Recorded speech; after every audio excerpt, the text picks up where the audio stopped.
Welcome into Delmarva Sports Insider alongside our sports director Trayvon Miles, also a local legend, and Brandon Bossert.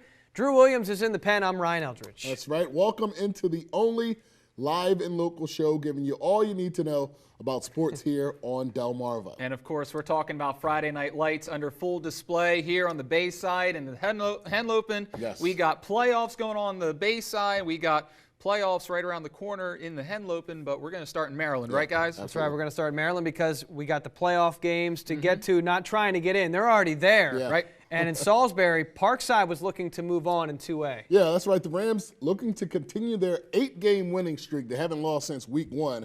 Tonight in the postseason, taking on Rising Sun. And I'll tell you what, the Rams would set the tone on defense early in this one. Second play of the game, a sack by Eli Sellinger. Good start. The Rams would force a turnover on downs, and they would get it and go on their first drive. Anthony Sarbanes hitting Austin Hicks on 4th and goal for a 4-yard score. The Rams lead 7-0. Couple drives later, they give it to the Cadillac. Marcus Yarns. There he is. He's back. Very good to see that kid back. 24-yard touchdown.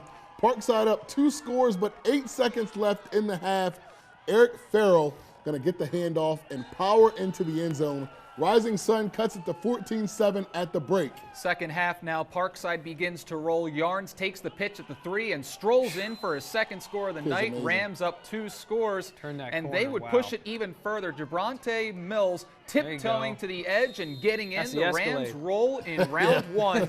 They top Rising Sun, guys, 35-14. I mean, when you got backs like that can turn the corner like that or just power through, guys, you're sitting pretty. Yeah. I mean, the immediate takeaway for you is what?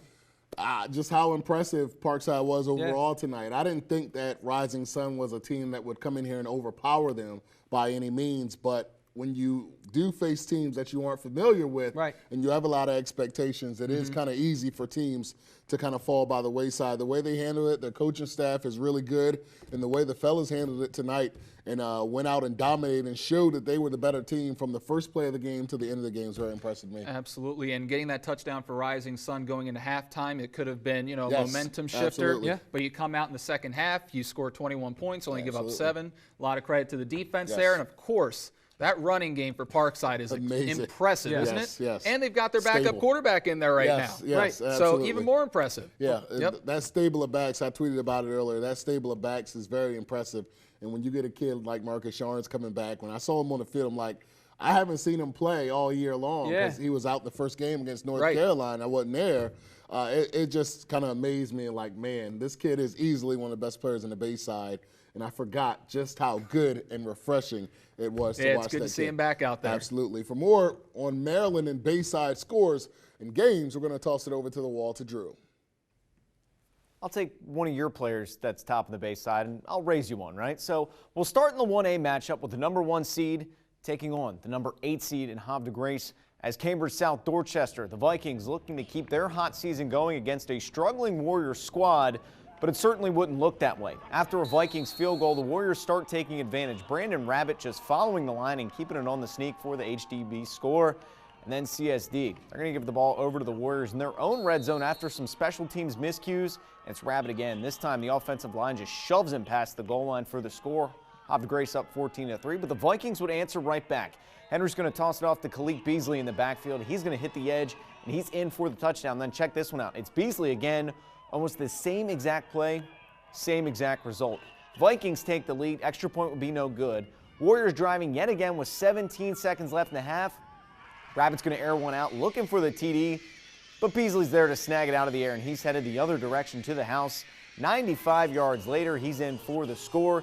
Cambridge runs away with this one in the second half with a final of 44-28.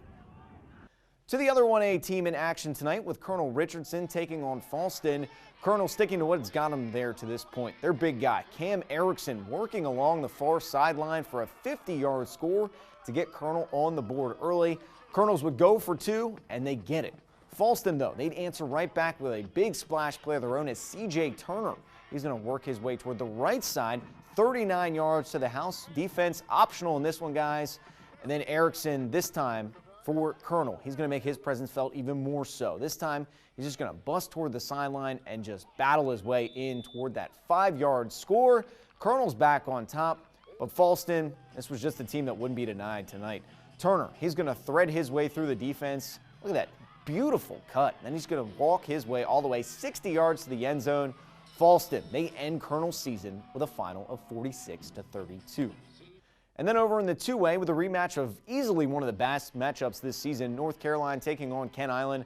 Bulldogs defense, well, doing what they do, making life difficult for the opposing offenses. They held KI to just 0 points, 28-0 lead headed into the half.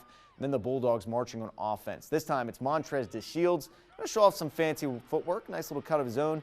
He's off to the races. Nobody touches him. Nice little flare at the end there. That kid's always flexing. Love it.